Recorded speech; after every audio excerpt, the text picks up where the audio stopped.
खबरें ये है कि वो आ रहा है, वो फिर से आ रहा है, लेकिन कौन आ रहा है और कहां आ रहा है? बाबर आजम पाकिस्तान की T20 टीम में आ रहा है।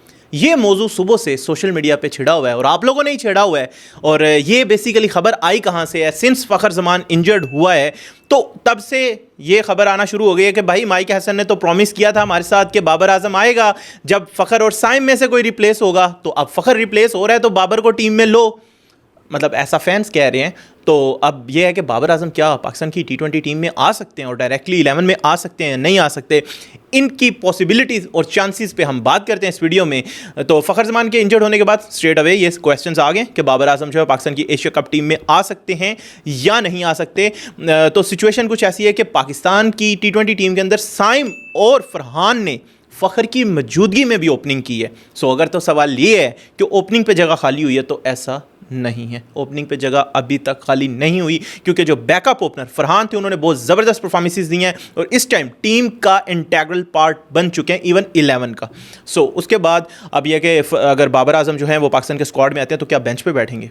ऐसा तो नहीं होता। हमने ऐसा, आपको याद है लास्ट टाइम आपने कब देखा होगा बाबर आजम स्क्वाड में और बेंच पे बैठे?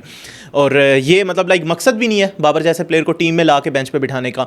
तो और उसके बाद ये है कि पाकिस्तान अगर ये सोचता है कि फ़खर के इंजर्ड होने के बाद हमें बैकअप ओपनर चाहिए, वो इसलिए चाहिए होगा इन केस साइम और फरहान में से अल्लाह ना करे किसी को कोई मसला बनता है और अवेलेबल नहीं होते, तो उनकी रिप्लेसमेंट में हमारे पास ओपनर हो। चैंपियंस ट्रॉफी वाला काम ना हो जाए कि मिडल ऑर्डर से उठा के हर बंदे को ओपन करा के चेक कर लो कि कौन ओपनर है, ये काम नहीं करना। इसलिए एक ओपनर में भी वो पिक करें। बट अगर मेरा ओपिनियन पूछे, क्योंकि हम इस पर पॉसिबिलिटीज़ डिस्कस कर रहे हैं कि कितनी पॉसिबिलिटी है कोई नया ओपनर टीम में आएगा, तो मोहम्मद हारिस ऑलरेडी टीम में है, तो पाकिस्तान टीम ये भी सोच सकती है कि यार अगर वर्स्ट केस सिनेरियो में चाहिए ना ओपनर्स, ये तो नहीं कि पूरे टूर्नामेंट के लिए चाहिए, तो ऐसे में अगर ड्यूरिंग टूर्नामेंट हमें ज़रूरत पड़ गई ओपनर की तो हमारे पास मोहम्मद हारिस हैं जो ओपन कर सकते हैं। उसके अलावा Salman Ali Agha already has batted at number 3, Haris number 3 पे बैट कर चुके हैं। सो पाकिस्तान के नंबर 3 तो फिल हैं। अगर तो साइम और फरहान जैसे के चल रहे हैं, ऐसा ही चलता है, ओपनिंग करते हैं, तो नंबर 3 पे आगा कर लें या नंबर 3 पे हारिस कर लें, एक ही बात है। 4 पे दूसरा बंदा आ जाएगा, 5 पे हसन नवाज़ है, उसके बाद खुशदिल नवाज़, फ़हीम अशरफ,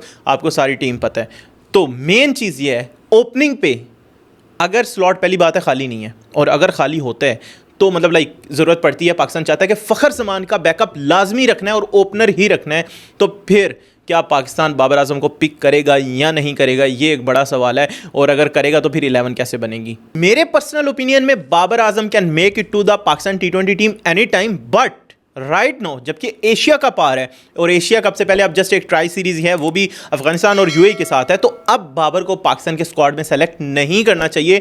उसकी रीज़न बताता हूँ, काम डाउन, गुस्सा नहीं करना। उसकी वजह यह है, रिसेंटली मैंने एहसन नागी जो है पाकिस्तान टीम के फॉर्मर मीडिया मैनेजर, उनके साथ भी एक पॉडकास्ट की, उसके अलावा भी हमने वीडियोज़ किए हैं।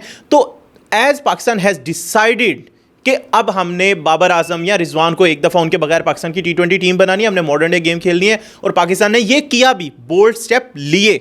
इवन शहनशाह अफरीदी भी 2 सीरीज में ड्रॉप हुए।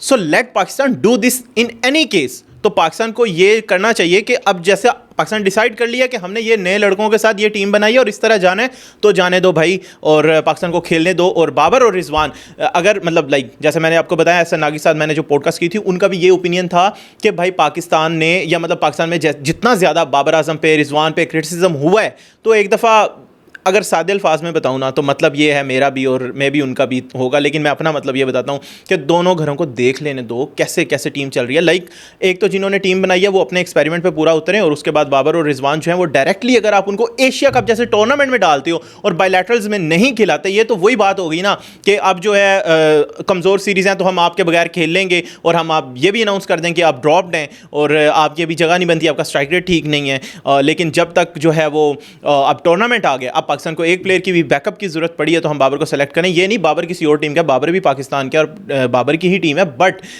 At this moment in short मेरा ओपिनियन ये है कि बाबर आजम जो है वो पाकिस्तान स्क्वाड उनके बगैर अगर पूरा है तो पूरा ही रहना चाहिए। और लाइक फ़खर ज़मान के बैकअप में ऐसा नहीं है कि पाकिस्तान के पास प्लेयर्स जो स्क्वाड के अंदर है वो 11 की कोई स्लॉट खाली नहीं है। दैट मीन्स कि पाकिस्तान की 11 ऑलरेडी फिल है, तो भाई बाबर को लाके बेंच पे बिठाने का तो कोई मकसद नहीं है। और अगर बाबर को लाके 11 में लाते हो, फिर फरहान और साइम में से किसी एक को बाहर बिठाना पड़ेगा, वो भी तो अनफेयर है ना। कि अगर सीरीज़ वो खेलते हैं, परफॉर्मेंसेस देते हैं, तो फिर डायरेक्टली आप कैसे उनको बाहर करोगे विदाउट एनी रीज़न।